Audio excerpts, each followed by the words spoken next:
Hey guys, and welcome to yet another true crime video. For those of you who are just joining us, hi, my name is Bongi and I post true crime content on this channel. So if that happens to be something that you're interested in, please click on my channel and check it out because I have some pretty interesting content already.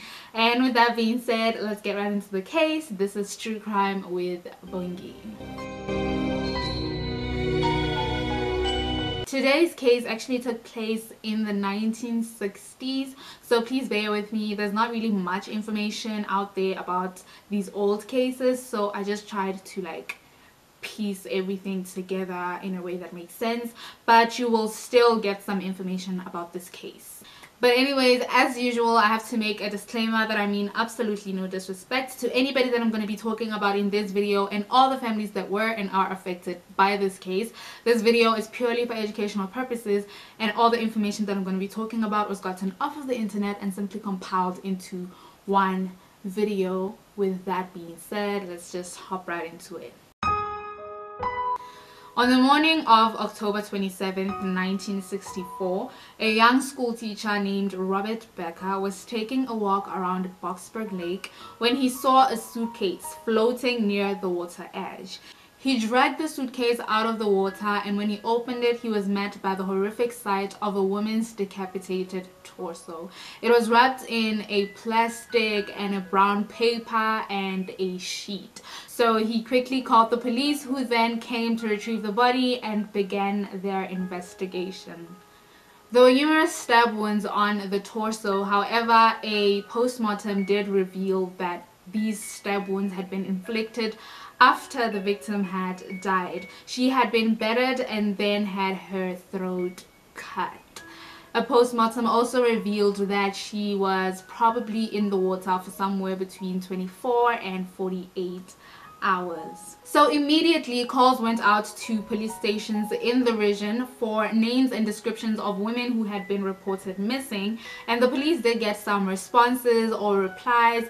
However, none of these descriptions matched the victim, and they also took the victim's fingerprints, ran them through their systems, hoping that they would get a match. However, the victim's fingerprints did not match any of the fingerprints that the police had on record. The police then made a public appeal for information, and the story was making front page headlines and was covered countrywide. So as you can imagine, a lot of calls were being made into the police station. Some people were claiming that they knew who the victim was. Some were also claiming that they had some information about the crime. But most of these calls were just hoaxes, and unfortunately the victim's identity remained unknown to the police and to the public.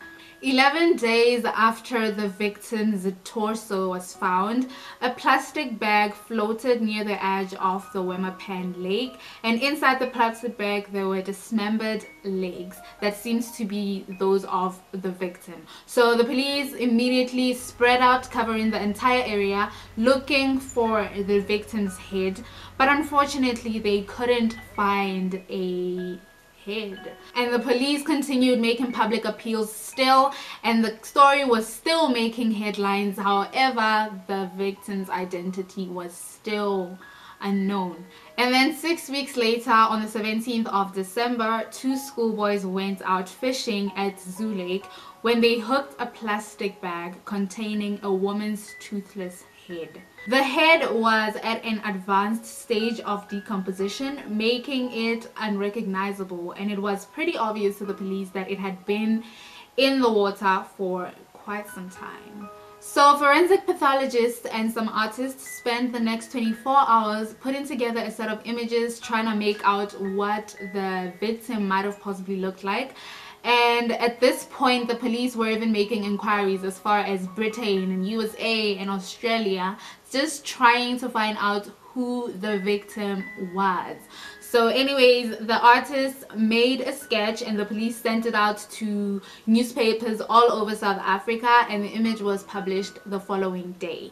Hundreds of phone calls were made to the police station naming the possible victim, and the police were quite certain that this time they would make a positive identification of the victim. However, it would be years until the police would be able to do so. About a year later, an inquest was held at Boksburg where the verdict was death unascertained. The victim was then buried in a pauper's grave. Then, in August of 1968, 4 years after the incident, 24-year-old Catherine Cronge approached Captain Taylor, claiming to have some information regarding the Boksburg Lake murder victim. However, it was not the first time that Catherine had approached the police about the very same victim. She had actually contacted the police in December of 1964 after the sketch of the victim was published, claiming that she suspected that the victim could be her 44-year-old mother, Catherine Birch. She hadn't seen or heard from her mother in a while, but her family and fiance at the time did talk her out of going to the morgue to identify the victim. So Catherine never went to the morgue, and she was therefore unable to confirm or reject her suspicions. The description Kathy gave of her mother fitted the description of the victim to the T, and Kathy also gave them a letter that her mother had wrote to her, which had her mother's thumbprint. This thumbprint was also a match of the fingerprints that the police had taken of the victim, and so the police were able to confirm that the victim was indeed Catherine Birch. With this, the police were able to reopen the case. They started by looking for Catherine's husband, Ronald Birch, who had not been seen for the past 4 years. Ronald had been married twice or thrice before getting married to Catherine Birch shortly after her divorce. I don't know, I just thought that was important to mention, but I didn't know when to kind of throw it in there, you know. So Kathy said that her mother had made a date with her shortly before the torso was found, but her mother never showed up to the date. And over and above that, she could no longer trace her stepfather, who had quickly moved out of their Hillbrow apartment a few days before the torso was found. She had also heard from the bank that her mother's last salary check had been cashed using a forged signature on the day that the torso was found, and she went to the bank and actually saw that this was not her mother's handwriting, and that's when she decided to go to the police with this letter that her mother had wrote to her shortly before her disappearance. After Catherine's disappearance, Ronald resigned from his job and then went to Catherine's workplace and told them that she had fallen ill and that she wouldn't be coming back. He then took her last salary check and went to cash it, and no one has heard from him since. At this point, it was pretty obvious that he killed Catherine and that only he could provide the police with the information that they required in order to close this case.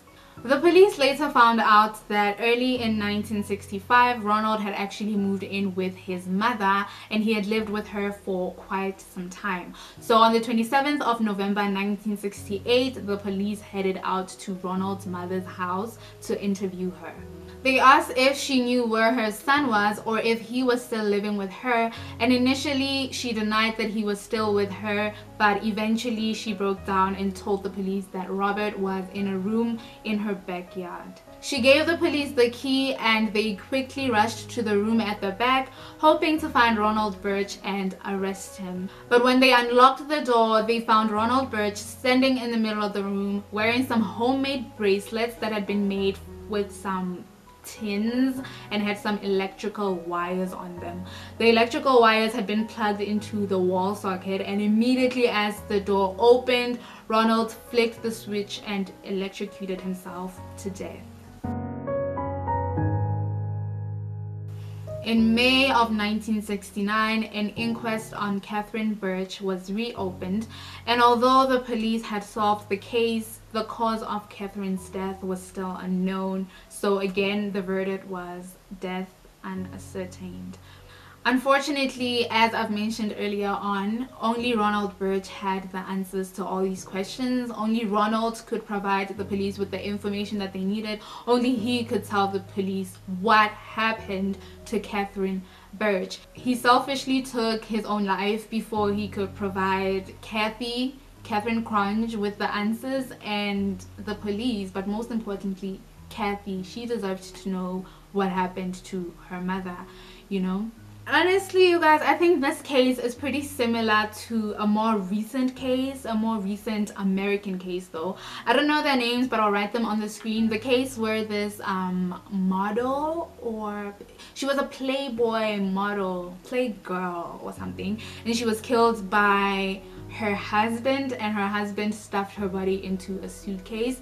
She had also been decapitated, and she was missing fingers, and her face had just been disfigured. So it is, you know, it is safe to say that her husband didn't want her to be identified, but they did identify her using the serial number of her breast implants, and they found out who she was.